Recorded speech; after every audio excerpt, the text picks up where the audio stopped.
সম্মানিত জুমা জামাতের উপস্থিতি, সর্বাগ্রে সেই মহান রব্বুল আলামিনের শুকরিয়া আদায় করি, যার অশেষ অনুগ্রহে সুস্থ শরীরে জুমার সালাতের জন্য মসজিদে উপস্থিত হওয়ার সুযোগ পেয়েছি। তাই সকলে বলি আলহামদুলিল্লাহ। অতঃপর দরুদ ও সালাম বর্ষিত হোক সর্বকালের সর্বশ্রেষ্ঠ মহামানব সৈয়দুল মুরসালিন খাতামুন নবিয়্যিন রাহমাতুল লিল আলামিন নবী মুহাম্মদুর রাসূলুল্লাহ সাল্লাল্লাহু আলাইহি ওয়াসাল্লামের প্রতি। সম্মানিত মুসল্লিবৃন্দ, আমি আপনাদের সামনে কোরআন মাজিদের কয়েকটি আয়াত তেলাওয়াত করেছি। রাসূলুল্লাহ সাল্লাল্লাহু আলাইহি ওয়াসাল্লামের বাণীর মধ্য হতে কয়েকটি হাদিস পেশ করেছি। এর আলোকে আজকে আমার আলোচনার বিষয় জবানের হেফাজত তথা জিহ্বার নিয়ন্ত্রণ। উল্লেখিত বিষয়ের উপরে কোরআন মাজিদ, সহিহ হাদিস, প্রাসঙ্গিক কিছু কথা বলে আলোচনার ইতি টানব ইনশাআল্লাহ। ওয়া তাওফীকি ইল্লা বিল্লাহ, আলাইহি তাওয়াক্কালতু ওয়া ইলাইহি উনীব। সম্মানিত দ্বীনী ভাতৃমণ্ডলী, আল্লাহ রাব্বুল আলামিনের সৃষ্টি জগতের মধ্যে এক ভিন্ন সৃষ্টি হচ্ছে মানুষ। যে মানুষকে আল্লাহ রাব্বুল আলামিন নিজ হাতে সৃষ্টি করেছেন, যে মানুষকে আল্লাহ রাব্বুল আলামিন সৃষ্টির উদ্দেশ্য হিসাবে উল্লেখ করেছেন তার ইবাদত করা, যে মানুষকে আল্লাহ রাব্বুল আলামিন সঠিক পথে জীবন চালানোর জন্য হাজার হাজার নবী এবং রাসূল এই পৃথিবীতে পাঠিয়েছেন, যে মানুষের জন্য আল্লাহ রাব্বুল আলামিন অগণিত নিয়ামত দিয়েছেন এই পৃথিবীতে ভোগ করার জন্য। আল্লাহ রাব্বুল আলামিন আপনাকে আমাকে এত কিছু দিয়েছেন, এর শুকরিয়া আদায় করতে বলেছেন আপনাকে আমাকে, তার ইবাদত করতে বলেছেন আপনাকে আমাকে। আল্লাহ রাব্বুল আলামিন আপনাকে আমাকে যে নিয়ামত গুলো দিয়েছেন, যে অনুগ্রহ গুলো দিয়েছেন, তন্মধ্যে একটা নিয়ামত হলো জিহ্বা, জবান। দেখুন, জিহ্বা আপনার আমার শরীরের, পুরো শরীরের মধ্যে ছোট্ট একটা অংশ, বড় জোর 11 সেন্টিমিটার।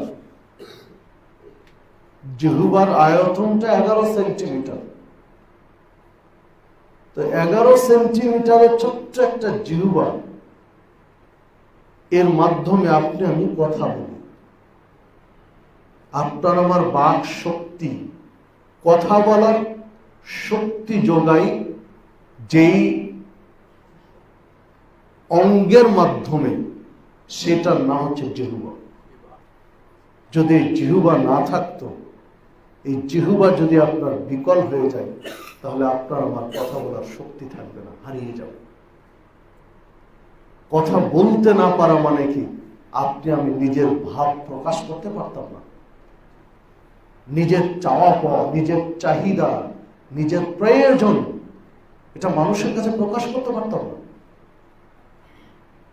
সম্মানিত উপস্থিতি, আল্লাহ রাব্বুল আলামিন যে এই অঙ্গটি আপনাকে আমাকে দিয়েছেন, সুস্থ ভাবে আপনার আমার এই অঙ্গটি চালানোর সুযোগ দিয়েছেন, তাই তার শুকরিয়া আদায় করি আলহামদুলিল্লাহ। দেখুন, শুধু কথা বলার জন্যই জিহ্বা দিয়েছেন এমনটি নয়।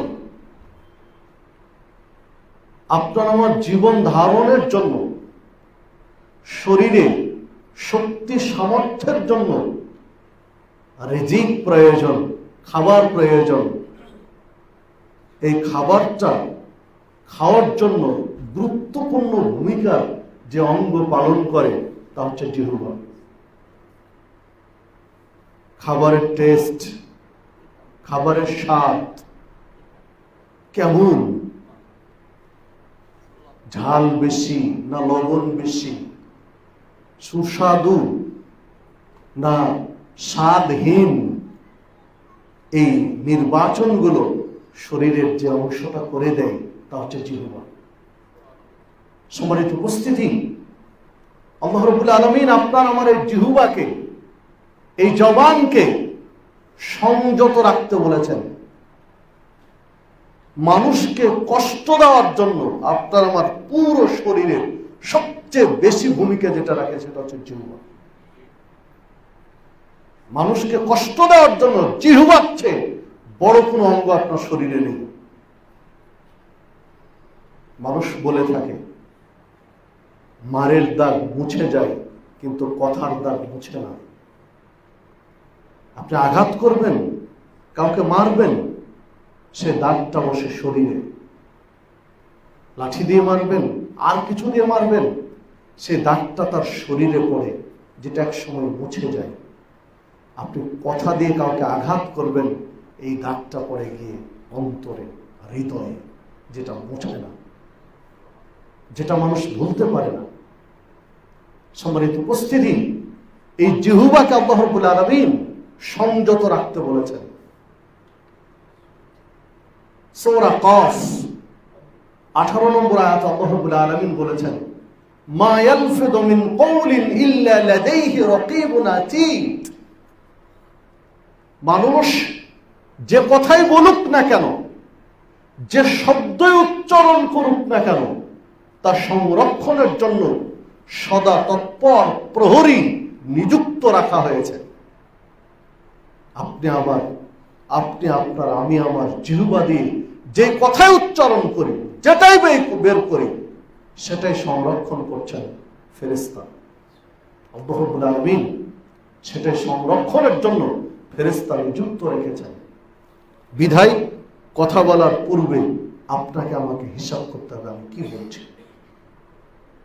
একটা কথা বললাম, বাতাসে ভেসে গেল, উড়ে গেল, জি না, এই কথাটা সংরক্ষণ করা আছে। বিচারের মাঠে, হাসরের ময়দানে আপনার আমার কাছে পেশ করা হবে। যাররা পরিমাণ যদি ভালো কিছু বলে থাকি, সেটি আপনার আমার সামনে পেশ করা হবে। যাররা পরিমাণ যদি অযাচিত কথা বলি, যাররা পরিমাণ যদি অন্যায় কথা বলি, সেটাও কিন্তু আপনার আমার কাছে পেশ করা হবে। তাহলে মুখে একটা কথা আসলো আর বের করে দিলাম, এর নাম ইসলাম নয়, এটা মুসলিমের পরিচয় নয়। সহিহ বুখারীর মধ্যে একটি হাদিস বর্ণিত হয়েছে, রাসূলুল্লাহ সাল্লাল্লাহু আলাইহি ওয়াসাল্লাম বলেছেন, আল মুসলিমু মান সালামা আল মুসলিমুনা মিন লিসানিহি ওয়া ইয়াদিহি। মুসলিম তো ওই ব্যক্তি মুসলিম যার জবান থেকে এবং হাত থেকে আরেকজন মুসলিম নিরাপদে রয়েছে। জিহ্বা এবং হাত থেকে যদি আরেকজন মুসলিম নিরাপদে থাকে, তাহলে আপনার আমার পরিচয় মুসলিম। এটা রাসূল সাল্লাল্লাহু আলাইহি ওয়াসাল্লাম বলেছেন, হাদিস সহিহ বুখারী। দেখুন, জবান এবং হাত দুইটা থেকে নিরাপদে থাকতে হবে। এই দুইটার মধ্যে প্রথমে যেটা নিয়ে এসেছেন আল্লাহ রাসূল সাল্লাল্লাহু আলাইহি ওয়াসাল্লাম, সেটা হলো জবান। আগে জবানের কথা বললেন, তারপরে হাতের কথা বললেন। মানে জিহ্বা থেকে আরেকজন যেন নিরাপদে থাকে। হাত দিয়ে তো মারা যায়, আঘাত করা যায়, জিহ্বা দিয়ে মারা যায় না, কিন্তু আঘাত করা যায়। আল্লাহ রাসূল সাল্লাল্লাহু আলাইহি ওয়াসাল্লাম নিষেধ করে দিলেন এটা। দেখুন, সহিহ বুখারীতে আরেকটি হাদিস পাওয়া যাবে, 6018 নম্বর হাদিস। আবু হুরায়রা রাদিয়াল্লাহু আনহু বলেন, রাসূলুল্লাহ সাল্লাল্লাহু আলাইহি ওয়াসাল্লাম বলেছেন, মান কানা ইউমিন বিল্লাহি ওয়াল ইয়াউমিল আখির ফালা ইউদি জারাহু, যে ব্যক্তি আল্লাহর প্রতি বিশ্বাস রাখে, আখিরাতের প্রতি যার ঈমান রয়েছে, ফালা ইউদি জারাহু, সে যেন তার প্রতিবেশীকে কষ্ট না দেয়। যদি নিজেকে মুমিন মনে করি, যদি নিজেকে ঈমানদার মনে করি, তাহলে প্রতিবেশীকে কষ্ট দেওয়া যাবে না। হাত দিয়েও কষ্ট দেওয়া যাবে না, জবান দিয়েও কষ্ট দেওয়া যাবে না, আচরণেও কষ্ট দেওয়া যাবে না, যদি মুমিন দাবি করি। ওমান কানা ইউমিন বিল্লাহি ওয়াল ইয়াউমিল আখির ফালিউকরিম দাইফাহু, যে ব্যক্তি ঈমান রাখে আল্লাহর উপরে, ঈমান আনে পরকালের উপরে, আখিরাতের উপরে, ফালিউকরিম দাইফাহু, সে যেন মেহমানদের সম্মান করে, মেহমানকে লাঞ্ছিত না করে। ওমান কানা ইউমিন বিল্লাহি ওয়াল ইয়াউমিল আখির, যে আল্লাহর প্রতি বিশ্বাস রাখে, আখিরাতের প্রতি ঈমান আনে, ফালিয়াকুল খায়রান আও লিয়াসমুত, সে যেন কথা বললে কল্যাণকর কথা বলে। যদি কল্যাণকর কথা বলার সুযোগ না থাকে তাহলে ইয়াসমুত, চুপ থাকে। যেটা বোঝানোর জন্য আমি হাদিসটি পেশ করেছি, সহিহ বুখারীর হাদিস। যদি ঈমানদার হতে চাই, মুমিন হতে চাই, আল্লাহর প্রতি যদি ঈমান থাকে, আখিরাতের প্রতি যদি ঈমান থাকে, তাহলে ফালিয়াকুল খায়রান, যে কথা বলবেন সেটা যেন কল্যাণকর হয়, সে কথা যেন উপকারী হয়, সে কথা যেন মানুষের উপকার সাধন করে। যদি উপকারী কথা জানা না থাকে, যদি উপকারী কথা বলার পরিবেশ না থাকে, তাহলে চুপ থাকতে হবে। ফালিয়াকুল খায়রান আও লিয়াসমুত, হয় কল্যাণকর কথা বলবে, না হলে চুপ থাকবে, ভালো কথা বলবে, না হলে চুপ থাকবে। সম্মানিত উপস্থিতি, দেখুন রাসূলুল্লাহ সাল্লাল্লাহু আলাইহি ওয়াসাল্লামকে একজন সাহাবী জিজ্ঞাসা করলেন, হে রাসূল সাল্লাল্লাহু আলাইহি ওয়াসাল্লাম, আমার জন্য যত বিপদ রয়েছে, আমার জন্য যত ভয়ঙ্কর সমস্যা রয়েছে, তার মধ্যে সবচেয়ে বড় বিপদের নাম কি? তখন আল্লাহ রাসূল সাল্লাল্লাহু আলাইহি ওয়াসাল্লাম নিজের জিহ্বাটা টেনে ধরলেন, জিহ্বা টেনে ধরে বললেন, হাদা, এইটা। একজন সাহাবীকে আল্লাহ রাসূল সাল্লাল্লাহু আলাইহি ওয়াসাল্লাম দেখালেন যে তোমার জীবনে যত বিপদ রয়েছে, তোমার জীবনে যত সমস্যা রয়েছে, তোমার জীবনে যত ফিতনা রয়েছে, তার মধ্যে সবচেয়ে বড় ফিতনা, সবচেয়ে বড় বিপদ হচ্ছে এই জিহ্বা। এই জিহ্বার কারণে তুমি সবচেয়ে বেশি বিপদে পড়বে। যে হাদিস তিরমিজির মধ্যে বর্ণিত হয়েছে এবং হাদিস সহিহ। সম্মানিত উপস্থিতি, একজন মুসলিমের জীবনে সবচেয়ে বড় বিপদের বস্তু হচ্ছে জিহ্বা। এইটা কি শুধু ওই সাহাবীর জন্য খাস? জি না, সারা পৃথিবীর মানুষের জন্য, সারা পৃথিবীর মানুষের জন্য সবচেয়ে বড় বিপদের বস্তু হচ্ছে জিহ্বা। দেখুন আল্লাহ রাব্বুল আলামিন সূরা আহজাবের ৭০ নম্বর আয়াতে বলেছেন, ইয়া আইয়ুহাল্লাযীনা আমানুত্তাকুল্লাহ, হে ঈমানদারগণ আল্লাহকে ভয় করো, ওয়াকুলু কওলান সাদীদা, এবং কথা বলো ন্যায়সঙ্গত, কথা বলো ভালো, সুন্দর কথা বলো।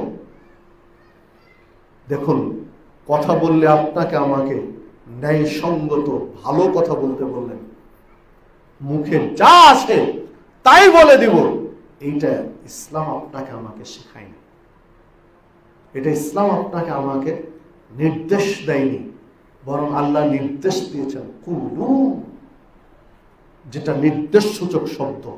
কুলু, তোমরা বলো, কওলান সাদীদা, সুন্দর কথা, ভালো কথা।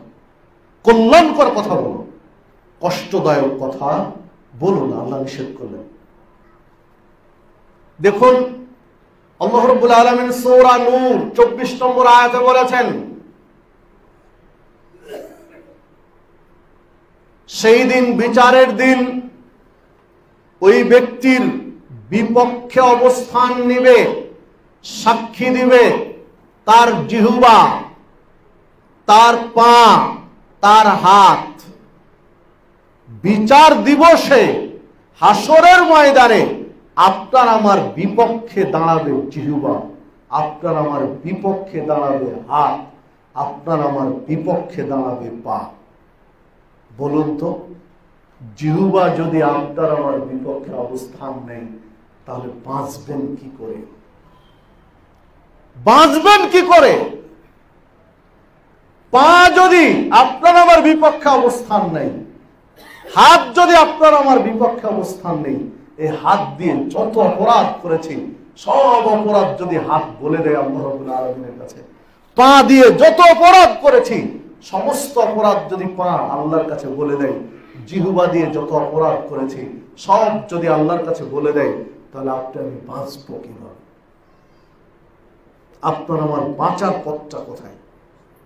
কেন আল্লাহ রাব্বুল আলামিনের নবী মুহাম্মদ সাল্লাল্লাহু আলাইহি ওয়াসাল্লাম জিহ্বাকে একজন মুসলিমের জন্য সবচেয়ে বড় বিপদের কারণ হিসেবে উল্লেখ করলেন, ভয়ঙ্কর ফিতনা হিসেবে উল্লেখ করলেন?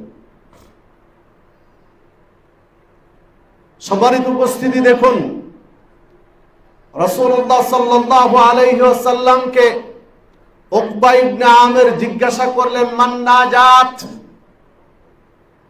নাজাত পাবো কিভাবে, মুক্তি পাবো কিভাবে, ফিতনার সময় বাঁচবো কিভাবে?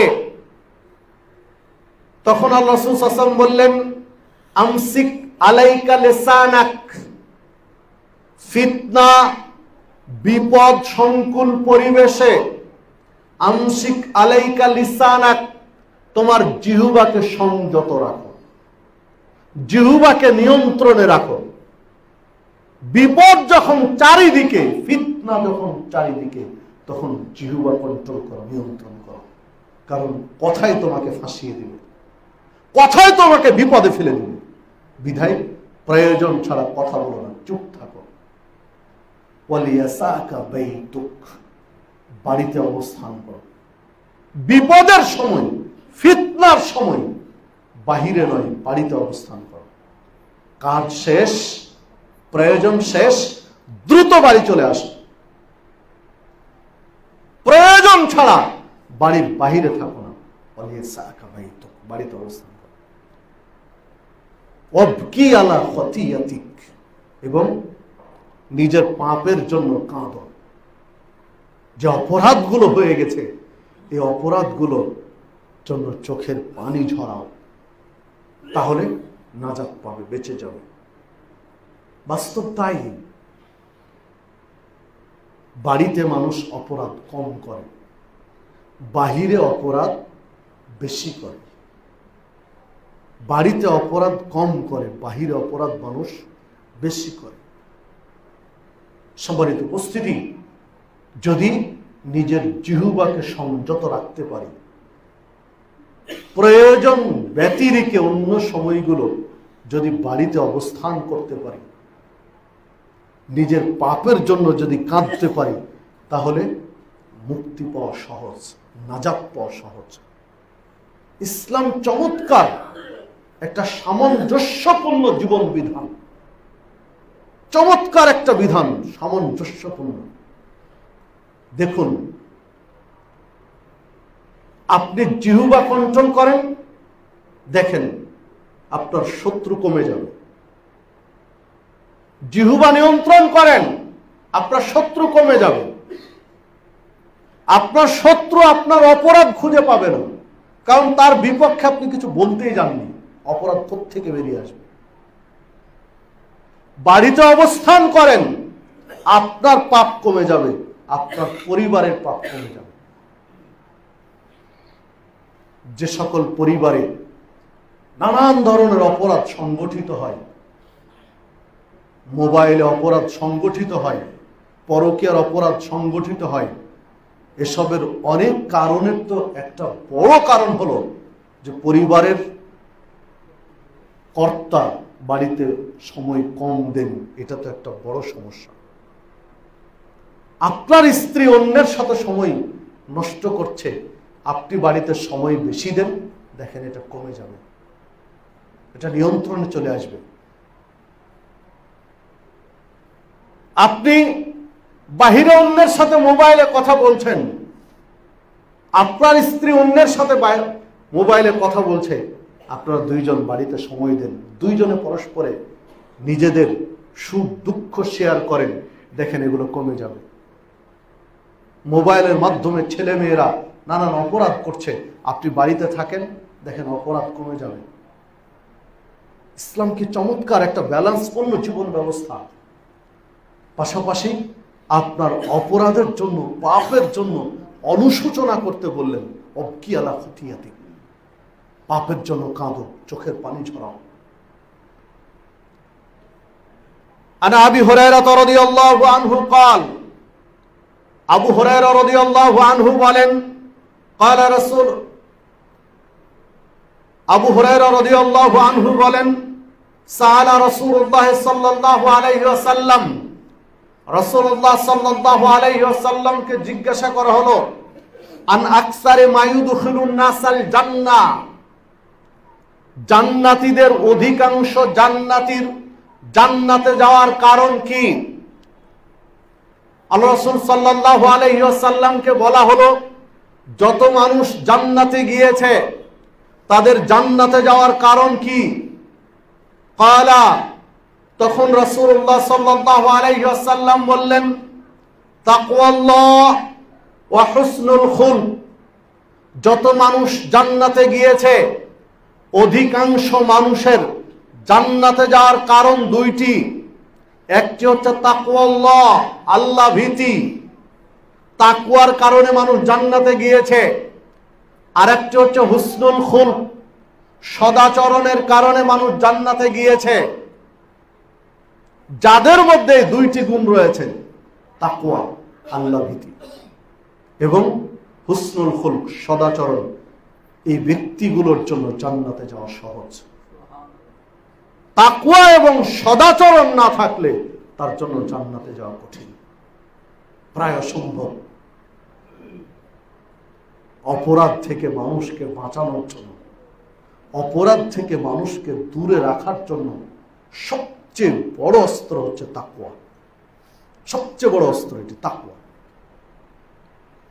তাকওয়া যদি আপনার ভিতরে থাকে, তাহলে অপরাধ আপনার যারা হবে না।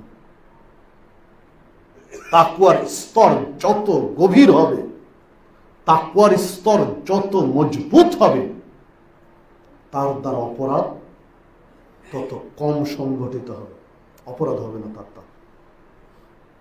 সহিহ বুখারীর 660 নম্বর হাদিস, আপনাদের জানা একটি হাদিস স্মরণ করাইয়া দিই। 7 শ্রেণীর মানুষকে আল্লাহ রাব্বুল আলামিন বিচারের মাঠে আরশের ছায়ার জায়গা দিবেন, যখন আরশের ছায়া ব্যতীত আর কোনো ছায়া নেই।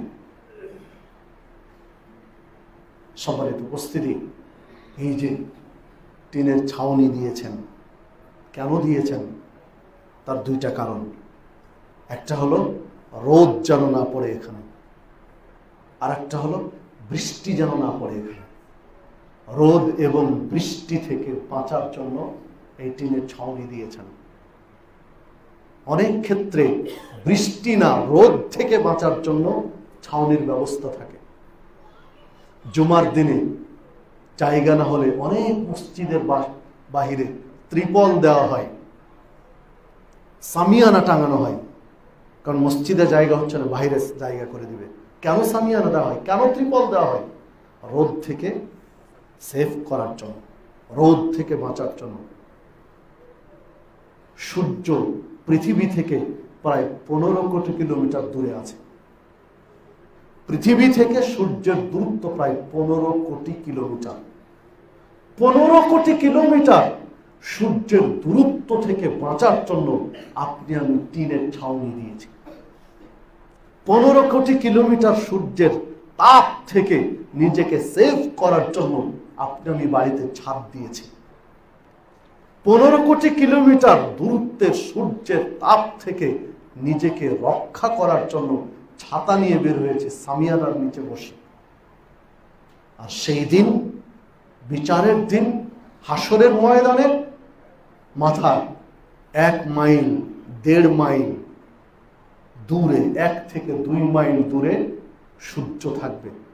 তাহলে সেই দিন সূর্যের তাপ থেকে কিভাবে বাঁচবেন?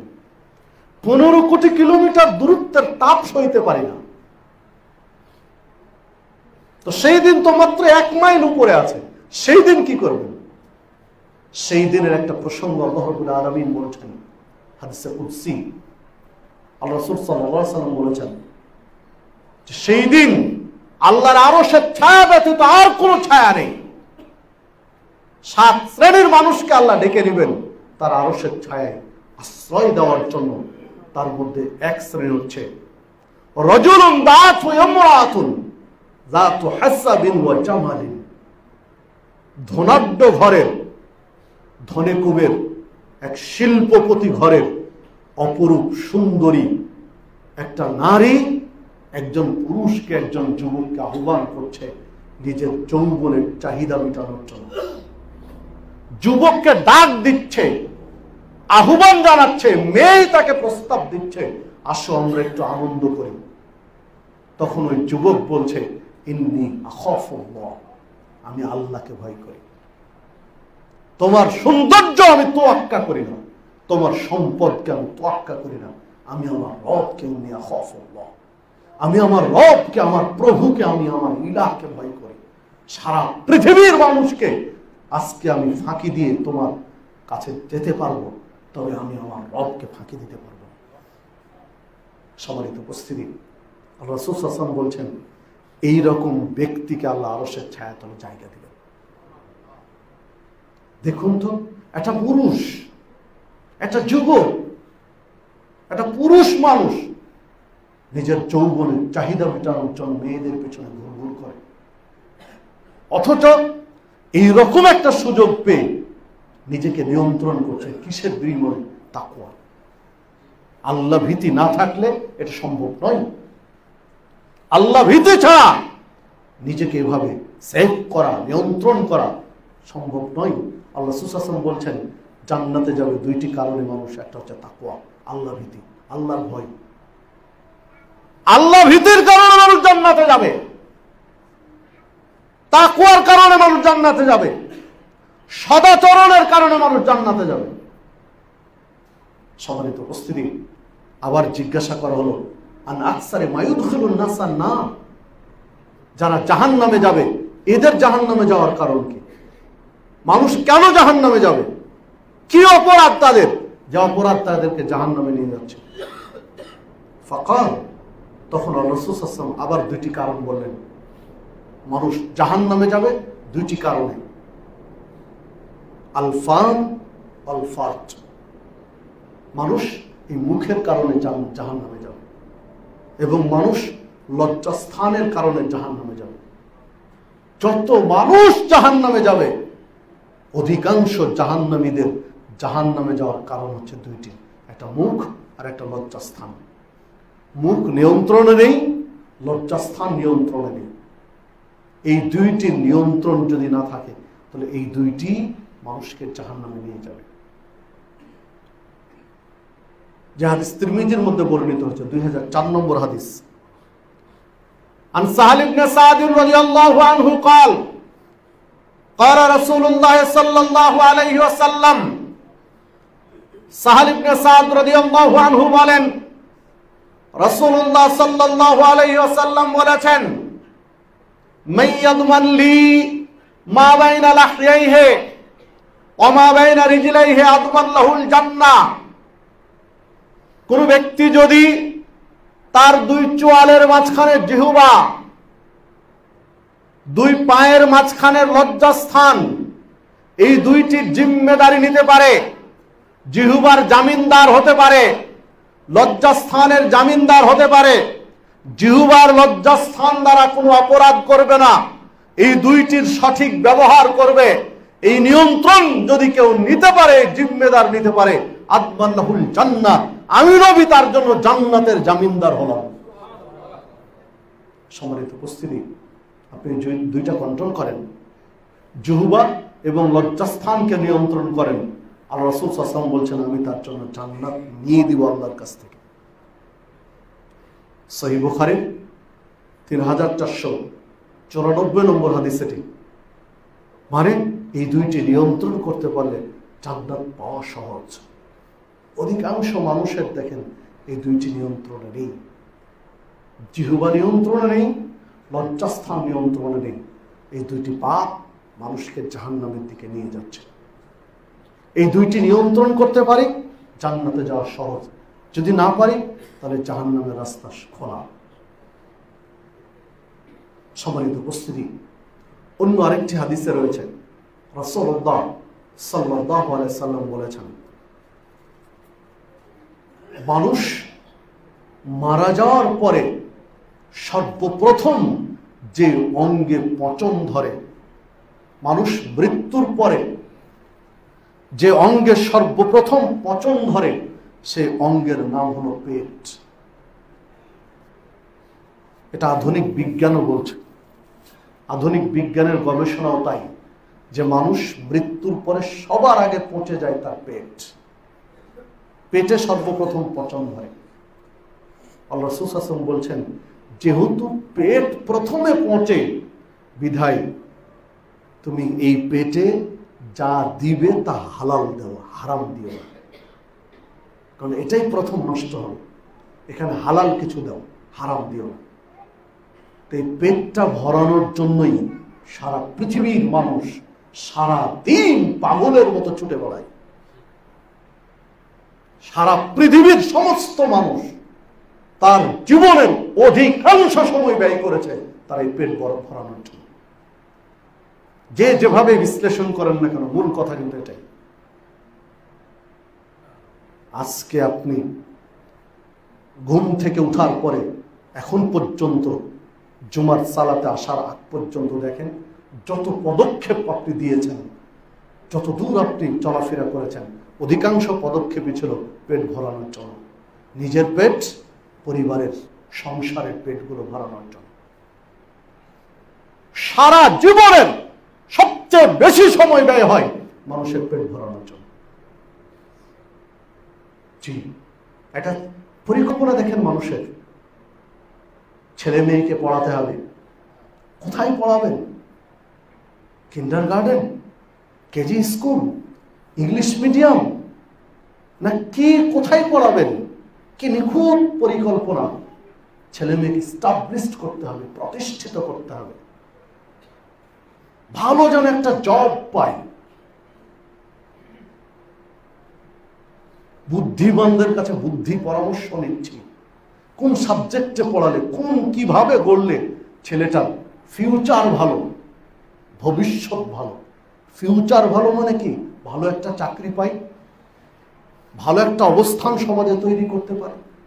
সবগুলোর পিছনে তাকে কি, কোথায়, কিভাবে পড়াবেন, গড়ে তুলবেন, সব পরিকল্পনার পিছনে দেখেন পেট ভরানো। সম্মানিত উপস্থিতি, আল্লাহ রাসূল সাল্লাল্লাহু আলাইহি ওয়াসাল্লাম বলছেন, বিধায় এই পেটটাতে যা হালাল তা দিবে, হারাম কিছু দিও না। হারাম কিছু দিও না, যা হালাল তাই দাও। সম্মানিত উপস্থিতি, দেখুন শুধু একটা জিনিস খেয়াল রাখেন, এই জিহ্বার আপনি হেফাজত করবেন দুইটা দিক থেকে। জবানের হেফাজত হবে দুই দিক থেকে, একটা হচ্ছে খাদ্য আর একটা হচ্ছে কথা। দুই দিক থেকে হেফাজত করতে হবে। খাদ্যের ক্ষেত্রে শুধু হালালটা জিহ্বায় দেবে, হারাম দেব না। দেখেন আপনার চাহিদা কমে যাবে, দৌড়ানো কমে যাবে, জীবিকার জন্য ছটপট করে ছুটে বেড়ানো আপনার কমে যাবে। আল্লাহ রাসূল সাল্লাল্লাহু আলাইহি ওয়াসাল্লাম বলছেন, ইয়াতি আলান নাসি জামানুন, এমন একটা সময় মানুষের মাঝে চলে আসবে, মা ইবালিল মারউ মা খাদা মিনহু আমিনাল হালাল আম মিনাল হারাম। মানুষ তোয়াক্কা করবে না, পরোয়া করবে না, হালাল উপার্জন করলাম না হারাম উপার্জন করলাম, ভাববে না, শুধু চাই টাকা টাকা। ছুটে বেড়াবে শুধু টাকা পয়সার পেছনে, দুনিয়ার পেছনে ছুটবে। এটা হালাল না হারাম তোয়াক্কা করবে না, পরোয়া করবে না, যে কোনো মূল্যে তার টাকা চাই। সহিহ বুখারীর 2059 নম্বর হাদিস। এটি মনে হচ্ছে যে বর্তমান পৃথিবী এইরকমই, বর্তমান সময়টাই মনে হচ্ছে এটা।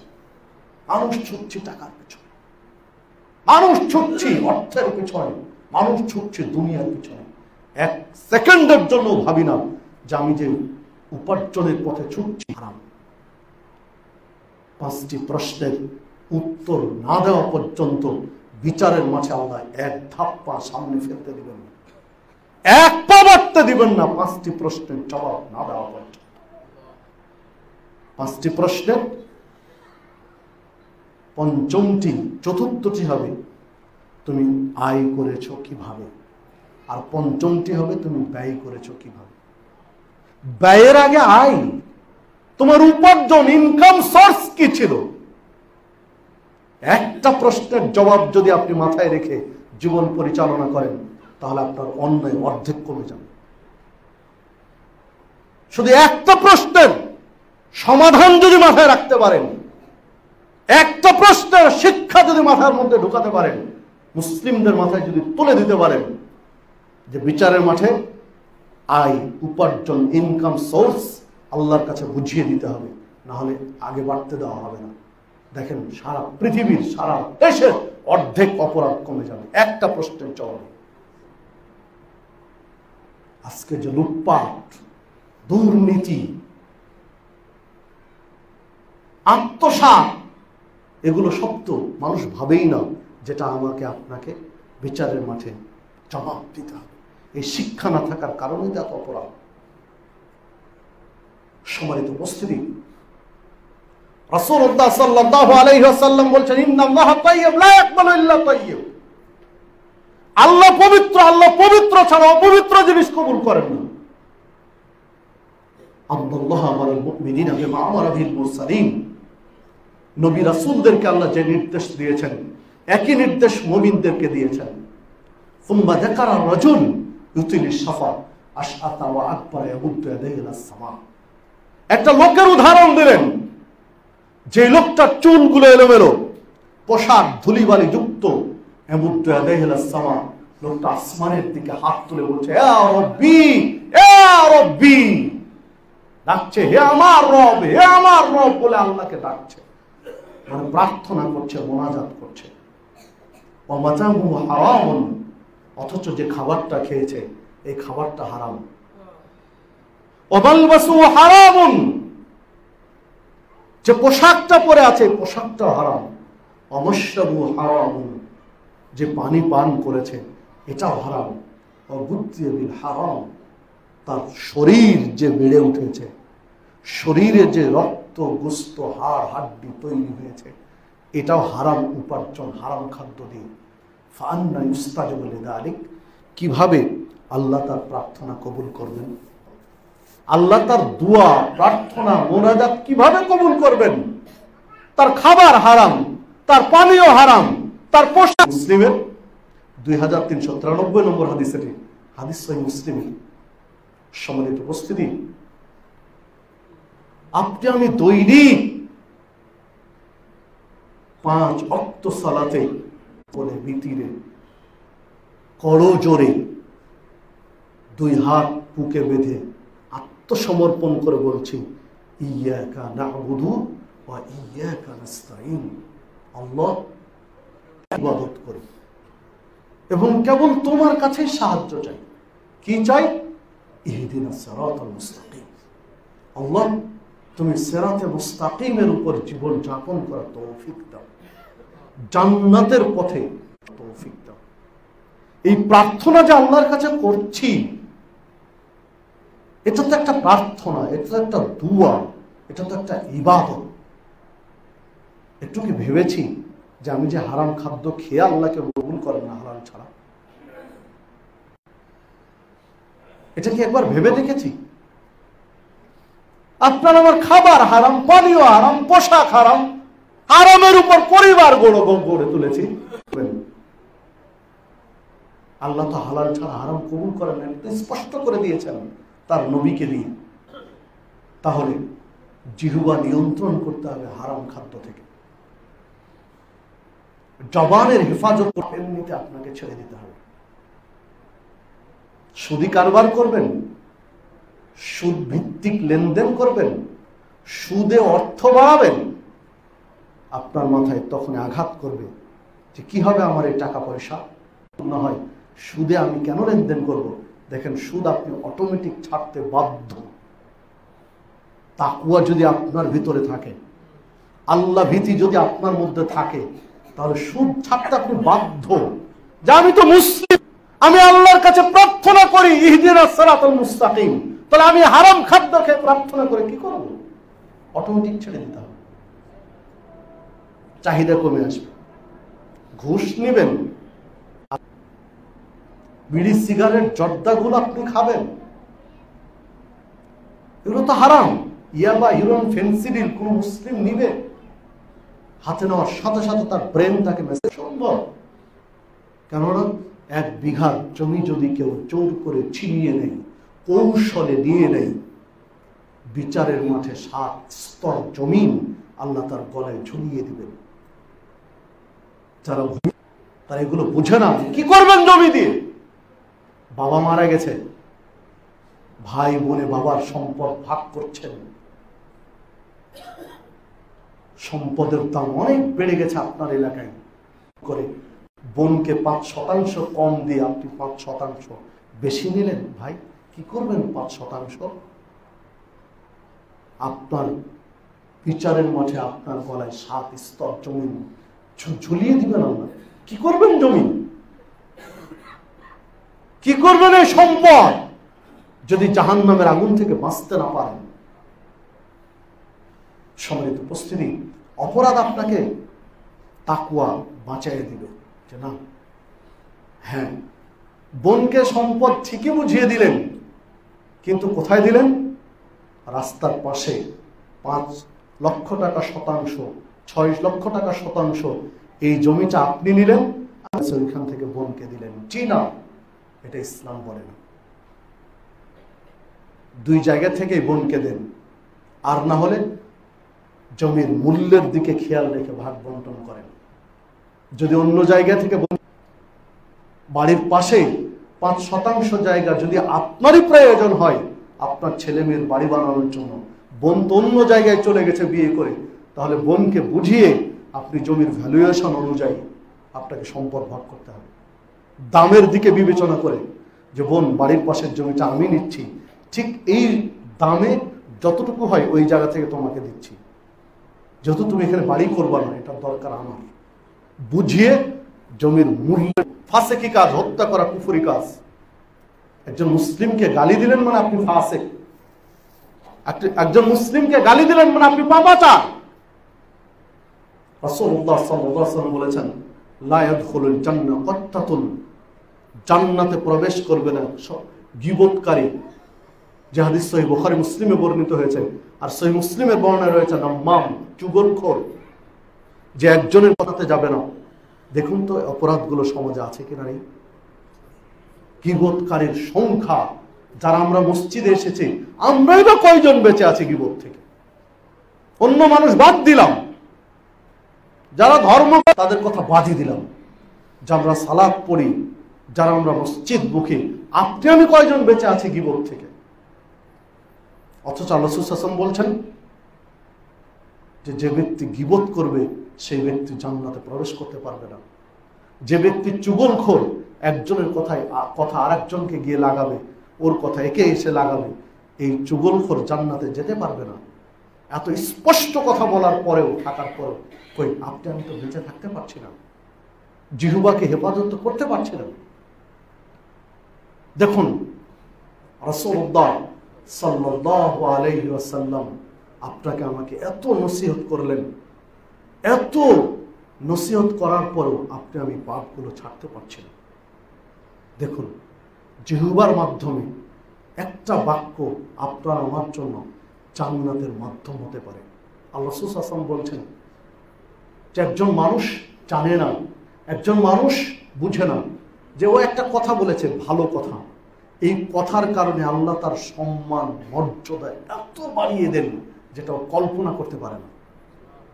আবার একটা এমন নোংরা কথা বলেছে, এই কথার কারণে তাকে আল্লাহ অধঃপতন ঘটাতে ঘটাতে এমন পর্যায়ে নিয়ে যান যে জাহান্নামের তলদেশে তাকে চলে যেতে হয় একটা কথার কারণে।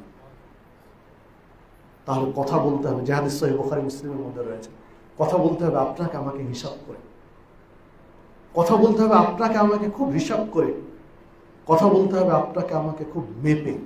এটা ইসলাম বলেছে। আপনার আমার কথা দিয়ে যেন অন্যরা আঘাত না পায়, বরং আপনার আমার জিহ্বায় থাকবে আল্লাহর জিকির, তাসবিহ। 4টা বাক্য আল্লাহর কাছে সবচেয়ে প্রিয়, সুবহানাল্লাহ, আলহামদুলিল্লাহ, ওয়ালা ইলাহা ইল্লাল্লাহ, আল্লাহু আকবার। সুবহানাল্লাহ, আলহামদুলিল্লাহ, লা ইলাহা ইল্লাল্লাহ, আল্লাহু আকবার। এই 4টা বাক্য আল্লাহর কাছে সবচেয়ে প্রিয়। এই 4টা বাক্য আপনার আমার জিহ্বায় থাকতে হবে। আল্লাহর কাছে প্রিয় বাক্য হচ্ছে সুবহানাল্লাহি ওয়া বিহামদিহি সুবহানাল্লাহিল আযীম। আল্লাহর কাছে প্রিয় বাক্য হচ্ছে সুবহানাল্লাহিল আযীম ওয়া বিহামদিহি।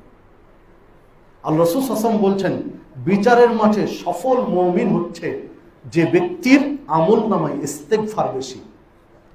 ইস্তেগফার যার যত বেশি, ক্ষমা প্রার্থনা যার যত বেশি, বিচারের মাঠে তার জন্য তত সহজ। ক্ষমা প্রার্থনা করতে হবে আপনাকে আমাকে, সাইয়্যিদুল ইস্তেগফারের মাধ্যমে হতে পারে আল্লাহুম্মা আনতা রাব্বি লা ইলাহা ইল্লা আনতা, অথবা হতে পারে আস্তাগফিরুল্লাহাল্লাযী লা ইলাহা ইল্লা হুয়াল হাইয়ুল কাইয়্যুম ওয়া আতুবু ইলাইহি, অথবা হতে পারে আস্তাগফিরুল্লাহ ওয়া আতুবু ইলাইহি, অথবা হতে পারে আস্তাগফিরুল্লাহ। ইস্তেগফার যার আমলনামায় যত বেশি, বিচারের মাঠে তত আপনার আমার জন্য সহজ।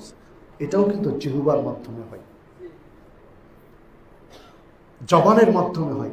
আল্লাহ রাসূল সাল্লাল্লাহু আলাইহি ওয়াসাল্লাম বলছেন, আমি দৈনিক 70 থেকে 100 বার ক্ষমা চাই আল্লাহর কাছে। অথচ তিনি নিষ্পাপ, মাসুম।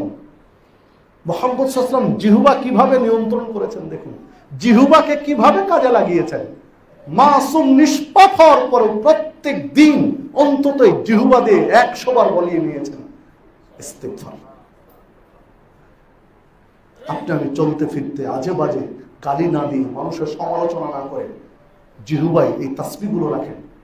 ভালো কিছু দেখছেন সুবহানাল্লাহ, বড় কিছু দেখছেন আল্লাহু আকবার, মনের সাথে পছন্দনীয় কিছু হয়েছে আলহামদুলিল্লাহ, সুবহানাল্লাহ, আস্তাগফিরুল্লাহ। অপরাধ হয়েছে সাথে সাথে আস্তাগফিরুল্লাহ, আস্তাগফিরুল্লাহাল্লাযী লা ইলাহা ইল্লা হুয়াল হাইয়ুল কাইয়্যুম। এটা সমালোচনা না, খেয়াল করেননি, স্বভাব তবিয়ত অনুযায়ী বেরিয়ে গেছে, তৎক্ষণাৎ আস্তাগফিরুল্লাহাল্লাযী লা ইলাহা ইল্লা হুয়াল হাইয়ুল কাইয়্যুম। আল্লাহ রাসূল সাল্লাল্লাহু আলাইহি ওয়াসাল্লাম বলেছেন, ইত্তাকিল্লাহ, আল্লাহকে ভয় করো, ওয়াত্তাবি সাইয়্যাতাল হাসানাতা তামহুহা। যখনই পাপ হয়ে যাবে তখনই একটা নেকির কাজ করো, পাপটা মুছে যাবে। পাপ হওয়ার সাথে সাথে নেকির কাজ করো, পাপটা মুছে যাবে। একটা অন্যায় হয়ে গেছে, সাথে সাথে ইস্তেগফার পাঠ করেন।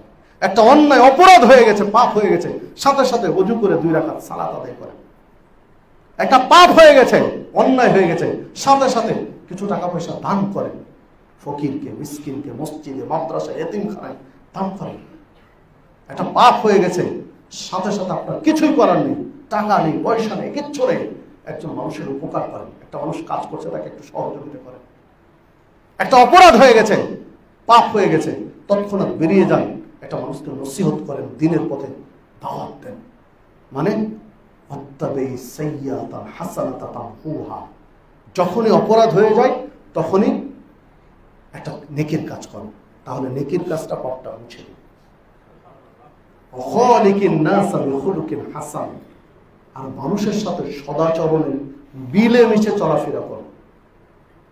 অন্য হাদিসে বলেছেন, মানুষের সাথে তুমি ওইরূপ আচরণ করো তুমি নিজের জন্য যেই রূপ আচরণ পছন্দ করো।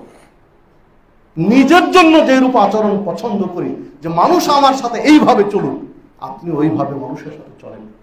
আলোচনা বলছেন আসলে ইসলাম চমৎকার একটা জীবন ব্যবস্থা, কিন্তু ইসলাম থেকে আপনি দূরে সরে গিয়ে আপনার আমার জীবনটা একদম দুর্বিষহ হয়ে উঠেছে।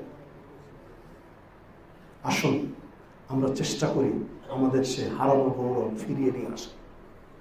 নবী মুহাম্মদ সাল্লাল্লাহু আলাইহি ওয়াসাল্লামের প্রতিষ্ঠিত সমাজে যে শান্তির ফল্গু ধারা প্রবাহিত হচ্ছিল, সেটা এখনো সম্ভব যদি আপনি আমি নিজেকে পরিবর্তন করতে পারি। ইন্নাল্লাহা লা ইউগাইয়িরু মা বিকওমিন হাত্তা ইউগাইয়িরু মা বিআনফুসিহিম। আল্লাহ একটা জাতিকে ততদিন পর্যন্ত পরিবর্তন করে দেন না যতদিন পর্যন্ত নিজেরা পরিবর্তন হওয়ার চেষ্টা না করে। নিজেরা পরিবর্তন হওয়ার চেষ্টা না করলে আল্লাহ পরিবর্তন করে দিবেন না। এই সমাজ, এই জাতিকে পরিবর্তনের জন্য জমিন ফুটে কেউ বেরিয়ে আসবে না, আসমান থেকে আর কেউ নাজিল হবে না, আপনাকে আমাকেই পরিবর্তন দেন। আল্লাহ রাব্বুল আলামিন বলছেন, কুম আনফুসাকুম ওয়া আহলিকুম নারা। নিজে বাঁচো, পরিবারকে বাঁচাও জাহান্নামের আগুন থেকে। আগে নিজে বাঁচো, জাহান্নামের আগুন থেকে নিজে বাঁচো। দিন কায়েমের জন্য আপনি মরিয়া হয়ে আছেন, দিন কায়েমের জন্য আপনি ব্যস্ত হয়ে আছেন। জি, দিন কায়েম করেন আগে মাথার চাঁদি থেকে পায়ের তলা পর্যন্ত। পরিবর্তনটা হতে হবে নিজের থেকে। দিন কায়েমটা শুরু হবে আপনার বডি থেকে। আপনি নিজের বডিতেই দিন কায়েম করতে পারছেন না, কি করবেন সমাজের পরিবর্তন করে? ইসলামী শিক্ষা দিয়েছেন নবী মুহাম্মদ সাল্লাল্লাহু আলাইহি ওয়াসাল্লাম। আগে নিজের জীবনে বাস্তবায়ন করেছেন শরীয়তকে, এরপরে জাতিকে দাওয়াত দিয়েছেন। প্রত্যেকটা সাহাবীর আমলনামায় দেখেন তারা নিজের আগে নিজের দিন ইসলাম কায়েম করেছেন আগে নিজেদের বডিতে, তারপরে সমাজে ছুটেছেন। আসুন পরিবর্তনটা আগে নিজের থেকে শুরু করি। আগে নিজের বডি, তারপরে ওয়াহালিকুম, পরিবার। নিজে আগে ঠিক হন, পরিবারকে ঠিক করেন, তারপরে দেখেন সমাজ অটোমেটিক ধীরে ধীরে ঠিক হচ্ছে। প্রত্যেকটা ব্যক্তি আজকে যতজন মসজিদে উপস্থিত রয়েছেন, প্রত্যেকটা ব্যক্তি যদি নিজে সংশোধন হয়ে যান, প্রত্যেকটা ব্যক্তি দ্বিতীয় স্টেপে যদি পরিবারকে সংশোধন করে দেন, তাহলে এই এলাকাটা এমনিতেই ভালো হয়ে যাবে, এমনিতেই সংশোধন হবে। আসুন আমরা জিহ্বার হেফাজত করে, নিয়ন্ত্রণ করি। আল্লাহ রাব্বুল আলামিন আমাদের সেই তৌফিক দান করুন। আল্লাহ রাব্বুল আলামিন আপনাকে আমাকে জিহ্বার নিয়ন্ত্রণ করার তৌফিক দান করুন। আপনার আমার এই জিহ্বার বিপদ থেকে বাঁচার তৌফিক দান করুন। আপনাকে আমাকে জান্নাতের মেহমানদের তালিকায় অন্তর্ভুক্ত করে নিন। আল্লাহ রাব্বুল আলামিন